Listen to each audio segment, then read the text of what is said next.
I learned about B-Mobile through a friend. His name is Ian Velasco.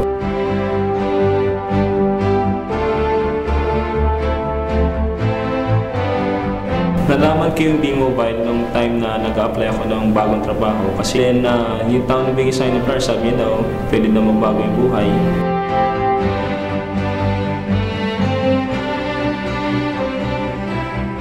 Actually, a friend of mine, he mentioned to me about B-Mobile. And one of the reasons why I was actually convinced, kasi not because he was a friend of mine, but he was, pagdating sa pera, he's very particular sa mga negosyo-negosyo. And I knew na pag sinabi niya na magandang opportunity, talagang magandang opportunity.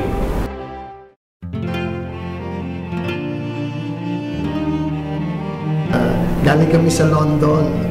Long dito, long doon. And I experienced, sabi nga na we look okay, but we're not really okay. As a matter of fact, the sad part there is, before B-Mobile, she is a scholar. Doon sa ng ate ko, my sister, we are considered the parents, pero hindi namin mapag-aral yung youngest daughter ko. It was kind of rough because it's hard living without your parents. Yeah, it's hard, especially when you need to buy stuff in school. So what I do, I ask money from my classmates instead, and I'll pay them the following week.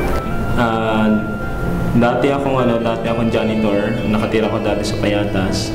Hindi ako kumita sa Payatas dahil alam ko lang hanap buhay yun. Hanap buhay lang siya. Paikot-ikot na yung buhay ko sa labas. At minsan din experience ko rin magkakot ng basura. Life in the US, simple lang po. There are times na makapag-relax ka, but most of the time you're up on your feet. You really have to work sa US. Doon kasi it can be very stressful at times sa US. And it's not a joke.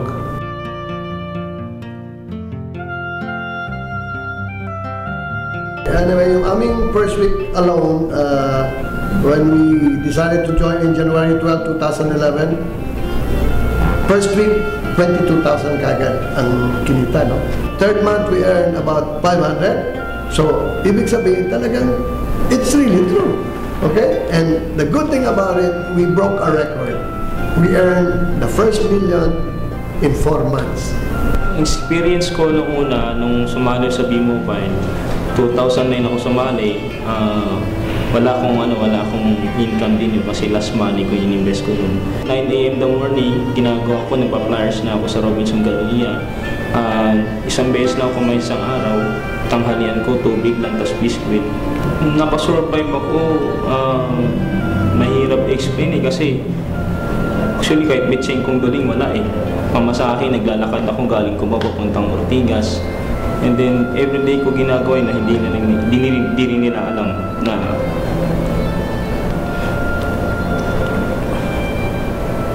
kinonsil mo lang. Pero malalag kasi dahilan ko eh. Dati hindi ako makakain dahil hindi ko alam paano simulan yung business.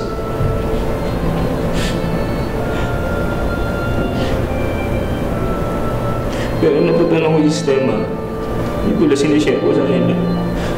Maniwala lang sila, lagi-lagi sa kanya.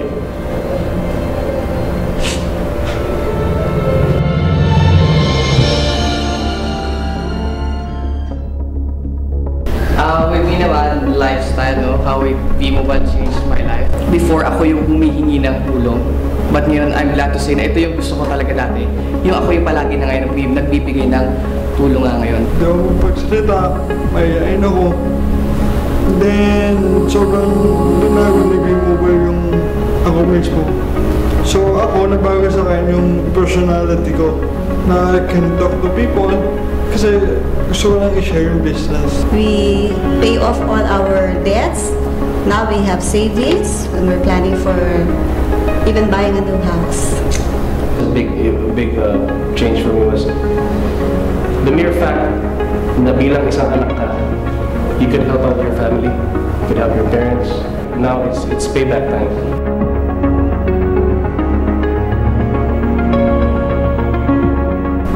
Yung pinaka na hindi ko makalimutan is yung first time ko pong nakakain ng chicken nugget po sa McDo dahil sa B-Mobile. Kasi dati po sa Payatas, minsan po kinakain lang po namin is yung pagpag din.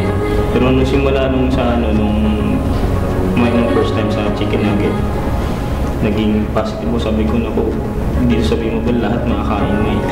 Yung po yung hindi ko makalimutan sa B-Mobile ko.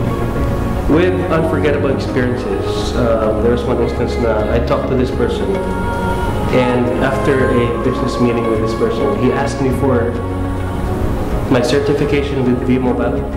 He asked me for my financial statement for the last 3 months. So what I did, pumunta ako sa bank, kumuha pa ng financial statement, and I got the certification. The following day, pumunta ako sa kanya, and I showed it to him. Tuntua siya, wow, this is great. Pinakita ko siya na, this is my earnings, ganyan. And sa awa ng Diyos, hindi pa rin siya nag-join.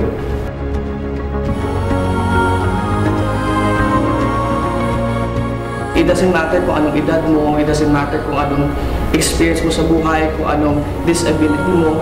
Ang importante dito, alam mo yung ginagawa mo, nilalagay mo sa puso mo, at sinasabi mo sa lahat ng tao na itong ginagawa mo ay para sa pamilya mo, para na makatulong.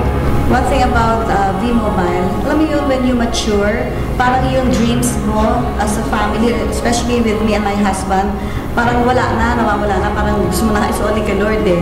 Parang it feels like hindi na yata achievable. But with V-Mobile, nagkaroon kami ng financial breakthrough. So now, parang we see ourselves living in a brand new house. Yun yung pinakamaganda sa lahat dito, yung financial breakthrough na nangyari sa buhay. This is an opportunity na kinuha namin as a regular person. We were able to achieve something. And if you wanted to achieve that specific something, set a goal in life. And this is what I did. So if you wanted to do this business, find time to learn the business correctly. Sa akin po, ang natutunan ko, once na-invest ka sa B-Mobile, mahalin mo yung business mo, ituloy mo siyang parte ng katawan mo, na hindi mo siya kalimutan na hugasan, linisan, bihisan, kailangan mo pag-aralan mo na. Kasi sabi nga nila, yung word na earn is came from the word learn. Kailangan mo na mag-aral na tayo bago tayo kumita. Hindi tayo binigyan ng pagsubok ni Lord God na hindi natin kaya. Kaya wala po imposible. Lahat dito sa B-Mobile po, walang posible, lahat posible po.